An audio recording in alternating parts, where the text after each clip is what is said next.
ભાવને ગ્રહણ કરીએ અને તમામ ઉશ્વાસની અંદર જે પણ આપણી અંદર નકારાત્મક બાબતો છે, નકારાત્મક બાબતોને દૂર કરીએ.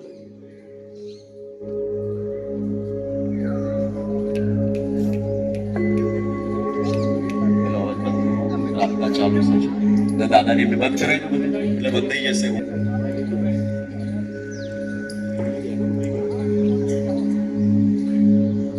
ઊંડા શ્વાસ અને ઓમનો નાદ.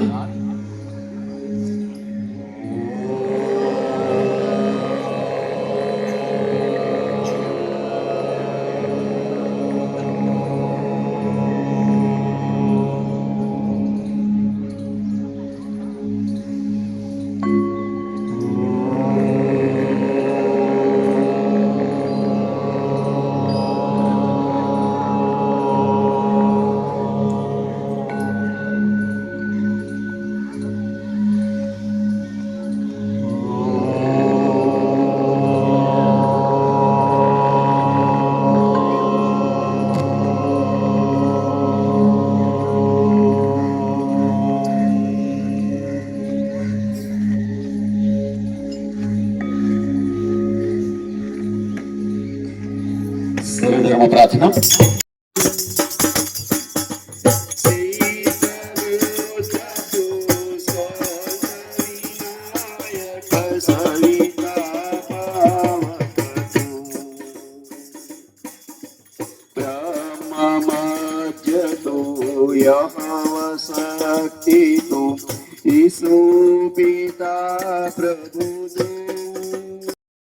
સફળ બની જાય છે. લોકો પરિશ્રમનું નહીં પણ પરિણામનું સન્માન કરે છે. કેટલીક એવી બાબતો છે જે વિદ્યાર્થીઓને ખાસ ધ્યાનમાં લેવા જેવી છે. સાચા પદ પર ચાલવાથી હંમેશા સંતોષ મળે છે. મીઠું બોલવાથી હંમેશા સંબંધ મીઠા રહે છે. ધીરજ એ દરેક જીતની ચાવી છે. સમયનો સદઉપયોગ એ જ જીવનનું સાચું મૂલ્ય છે. દીવા હંમેશા અંધકારમાં પ્રકાશ આપે છે, તેમ જીવનમાં શ્રદ્ધા રાખો. ખોટું કામ કરવાથી સારી ઈચ્છાઓ પૂરી થતી નથી. સહનશીલતા એ શ્રેષ્ઠ ગુણ છે.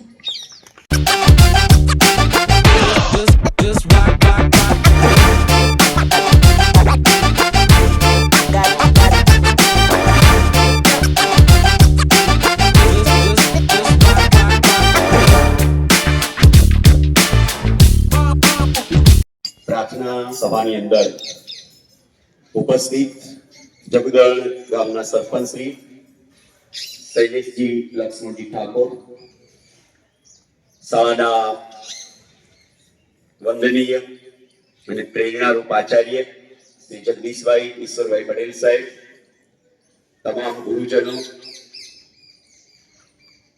બાળકના સર્વાંગી વિકાસ માટે ઉપસ્થિત માતાઓ, બહેનો, ભાઈઓ, વડીલ ભાઈઓ અને અમારા વિદ્યાર્થી ભાઈ બહેનો,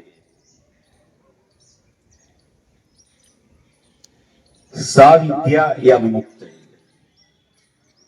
મુક્તિ અપાવે તે વિદ્યા. શાળા અમારી તીર્થભૂમિ, જ્ઞાન ગંગા વહે અહીં. શાળાની અંદર જ્યારે આપણે બાળકને મૂકીએ છીએ તે ખૂબ જ અપેક્ષાઓ સાથે આપણે આપણા બાળકને શાળાની અંદર દાખલ કરાવીએ છીએ અને શાળા એ બાળકના વિકાસ માટે સંપૂર્ણ રીતે કટિબદ્ધ હોય છે. શાળા એ માત્ર પાઠ ભણાવતી જગ્યા નથી, પરંતુ જીવન જીવવાની કળા શીખવવા માટેની એક જીવન સંસ્થા છે. અહીંયા જે પણ વિદ્યાર્થી આવે છે એને ગુણવત્તાપૂર્ણ શિક્ષણ આપી એને યોગ્ય જ્ઞાન, કૌશલ અને સમજણ પૂર્વક તેનો વિકાસ કરવામાં આવે છે. સંસ્કાર અને નૈતિકતાના ઘડતરો કરી ઈમાનદારી, શિસ્ત, સદાચાર, આદર અને માનવતાના સંસ્કારોનું જાગરણ શાળા કરે છે. માત્ર પુસ્તકીય જ્ઞાન નહીં, પરંતુ કલા, રમતગમત, સર્જનાત્મક અને સામાજિક પ્રવૃત્તિઓમાં પણ પ્રગતિ કરાવી ગરીબ, ધનિક, છોકરા છોકરી કે કોઈ પણ જ્ઞાતિને સમાન તક આપી અને તેની શિક્ષણ માટે ઉજ્જવળ તક અહીંયા ઉપલબ્ધ કરવામાં આવે છે. સાથે સાથે સુરક્ષિત વાતાવરણ પણ પૂરું પાડવામાં આવે છે. અહીંયા વિદ્યાર્થીઓને ભયમુક્ત, સુરક્ષિત અને સ્વસ્થ પરિસરમાં શિક્ષણ આપવાનું પૂર્ણ રીતે કટિબદ્ધ રીતે કામ કરવામાં આવે છે.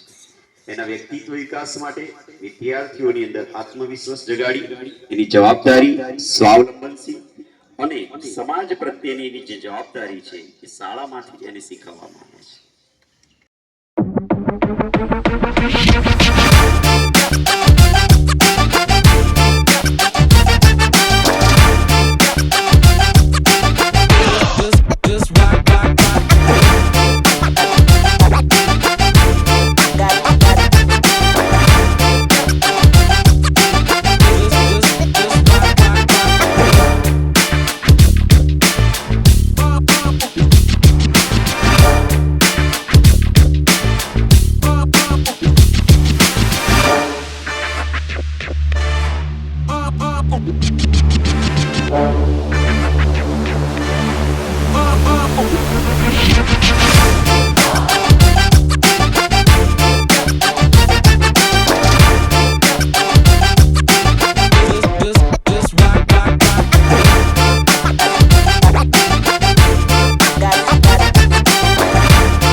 Just rock, rock, rock.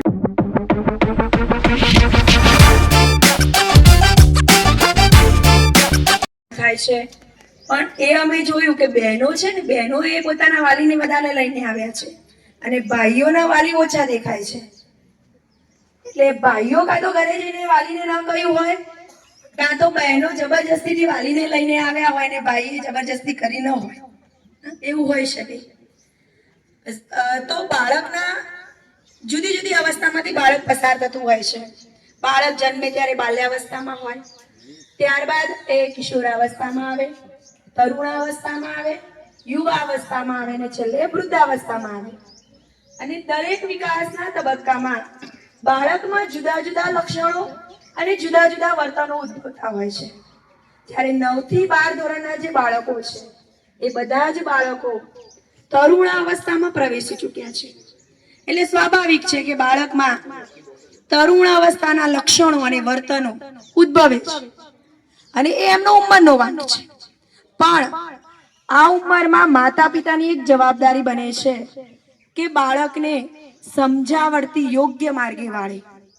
અને જો તરુણાવસ્થામાં બાળક સચવાઈ ગયું ને પછી આપણે બાળકની પાછળ કઈ જોવું પડતું હોતું નથી. અને એ માટે માતા પિતાએ બાળકને સમય આપવો પડશે. અત્યારે આ મોબાઈલના યુગમાં, ટીવીના કાર્યક્રમો જોવામાં આપણે બાળકની પાછળ સમય જ નથી આપતા. જે કઈ નવરાશનો આપણો સમય હોય એ બધો જ સમય આપણે મોબાઈલ જોવામાં કે ટીવી જોવામાં પસાર કરીએ છીએ. બાળકને કહીએ છીએ વાંચવા બેસ, એટલે બાળક એક રૂમમાં બેસી જાય અને પછી એ શું કરે છે આપણે જોતા નથી. કાં તો બહાર જઈને આપણે વાતો કરીએ, કાં તો પછી આપણો મોબાઈલ લઈને બેસી જઈએ, કાં તો પછી ટીવી જોઈએ. એટલે બાળક વર્ગમાં રૂમમાં જઈને વાંચે છે કે શું કરે છે એનું ધ્યાન આપણે આપતા નથી. તો દરેક વાલીએ પોતાના બાળક સાથે પણ થોડો સમય વિતાવવો જોઈએ. બાળક એ કયા મિત્રો સાથે મળે છે, એના મિત્રો કયા છે, કોના ઘરે જાય છે, એ બધું જ ધ્યાન આપવું જોઈએ. કારણ કે બાળકના વિકાસમાં ઘર, શાળા અને સમવયસ્કો ત્રણનો ફાળો હોય છે. એટલે સમવયસ્કો જો ખરાબ હોય, ખરાબ સંગત જો બાળકને થઈ જાય તો પણ બાળક ખરાબ થઈ જતું હોય છે. એટલે આપણે આપણું બાળક કયા મિત્ર, એના મિત્રો કયા છે, ક્યાં જાય છે, ક્યાં મળે છે, એનું આપણે ધ્યાન રાખવું જોઈએ. બાળકને સ્વતંત્રતાની જરૂર છે, પણ અતિશય સ્વતંત્રતા પણ બાળકમાં વધારે પડતી ઉત્તેજના ઊભી કરે છે. વધારે પડતા ગુસ્સો, વધારે પડતો બાળક મોટું થઈને ક્રોધીલું થઈ જતું હોય છે. જ્યારે બાળકને આપણે વધારે લાડકોડમાં ઉછેરતા હોઈએ છીએ. બાળકને વધુ પડતું નિયંત્રણ પણ યોગ્ય નથી કે વધુ પડતું લાડકોડ પણ યોગ્ય નથી. બાળકને જ્યાં જરૂરી છે ત્યાં એને લાડકોડ પણ કરવા જોઈએ અને જ્યાં જરૂરી છે ત્યાં એના ઉપર આપણે નિયંત્રણ પણ લાદવું જોઈએ. બાળકને આપણે એક લાફો મારીએ તો બાળક કઈ એમ મરી જશે ને, પણ ક્યારેક ક્યારેક એ પણ જરૂરી છે. કારણ કે વધારે પડતા જો લાડકોડથી તમે ઉછળો છો બાળક અહીંયા આવે છે અને જો અમે એને મોટા અવાજે કંઈ કહી દઈએ અથવા તો જો કંઈક મારી દઈએ તો બાળકને તરત ખોટું લાગી જાય છે, તરત લાગી આવે છે અને પછી વાલીને જઈને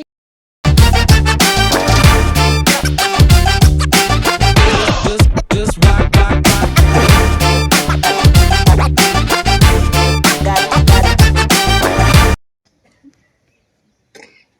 અમારે મોટે ભાગે એવું બનતું હોય કે શાળામાં એક બે દરેક ક્લાસમાં એક બે બાળકો લેસન ના લાયા હોય ને એટલે અથવા તો એબસન્ટ રહ્યા હોય, ગેરહાજર રહ્યા હોય, એટલે ટીચર વધે કોને ખબર છે? જે શાળામાં આયા હોય એમને, જે પેલા વર્ગમાં બેઠા હોય ને પેલા નથી આયા એમના માટેનો ઠપકો પેલા જે બેઠા છે ને એમને 10 મિનિટ સાંભળવું પડે અને પછી ક્લાસ ચાલુ થાય. અથવા તો જે લેસન નથી લાયા ને એમને વઢવાનું 10-15 મિનિટ, અંગૂઠા પકડાવાના, બીજી રીતે ઠપકો આપવાનો, વાલીને બોલાવીશું, નામ કરીશું, તેમ કરીશું ને થોડુંક એવું થાય અને પછી ભણાવવાનું ચાલુ થાય. એટલે એનાથી બગડ્યું કોનું? જે શાળામાં આયા છે એમનો. એટલે આ બધો જે ઠપકો અત્યારે હાલ જે તમે સાંભળ્યો ને, રજનીભાઈ સાહેબે આદર્શવાદની સરસ વાત કરી અને પ્રીતિબેને સાયકોલોજી, તરુણાવસ્થા આની જે વાત કરી, તો એ બધું તમે આયા છો એટલે તમે અને તમારું બાળક આદર્શ હશે જ, પણ જે નથી આયા ને એમના માટે આ બધા ઠપકા છે. એટલે એ બધું તમારે સાંભળવું પડે છે. મંદિર કેવું હોય? આપણે મંદિરમાં જઈએ ત્યારે હંમેશા કોઈ ખરાબ વિચાર આવે છે? મંદિરમાં ક્યારેય કોઈ ખરાબ વિચાર નથી આવતો. તો શાળા પણ એક વિદ્યારૂપી મંદિર છે અને આ ગેટની અંદર જ્યારે આપણે પ્રવેશ કરીએ ત્યારે શાળાની અંદર એક વિદ્યારૂપી વિચારો આવવા જોઈએ. કોઈ પણ પ્રકારનો નેગેટિવ વિચાર, ખરાબ વિચાર, ગુસ્સાવાળો ભાવ, પ્રકૃતિમય જે વિચારો આવે છે ઉંમરના કારણે, તો એવા વિચારો, એ બધા વિચારો છોડી અને જો બાળકો બેટા તમે શાળાના આ કમ્પાઉન્ડની અંદર પ્રવેશશો ને તો સાચા અર્થમાં તમે મંદિરમાં આયા એવું કહેવાશો. નહીં તો બાકી મંદિરમાં ભગવાનની મૂર્તિ આગળ આંખો બંધ કરી કોઈ નેગેટિવ વિચાર કરતું નથી. તો અહીંયા આ કમ્પાઉન્ડ પણ એક પ્રકારનું મંદિર છે. એટલે દરેક બાળકોને એક ખાસ વિનંતી કરું છું કે સારા અને શુદ્ધ વિચારો સાથે શાળાની અંદર પ્રવેશ કરો તો વિદ્યા તમને ઓટોમેટિક ચડશે. કારણ કે વિદ્યા ના ચડવા પાછળ કેટલાય કારણો અને પરિબળો જવાબદાર હોય છે. ખાસ તો મારે એ કહેવું છે કે અમારા સર્વાંગીણ વિકાસ માટે આ સ્કૂલમાં જે કંઈ કામ થાય છે તે આપ સર્વે જોયું છે. છતાં પણ અમારામાં વિશેષ ઉપલબ્ધિ માટે આપે પણ અવારનવાર સ્કૂલમાં અચાનક મુલાકાત લઈ ગુરુજનોને મળી અમારા વિશે જાણવું જોઈએ.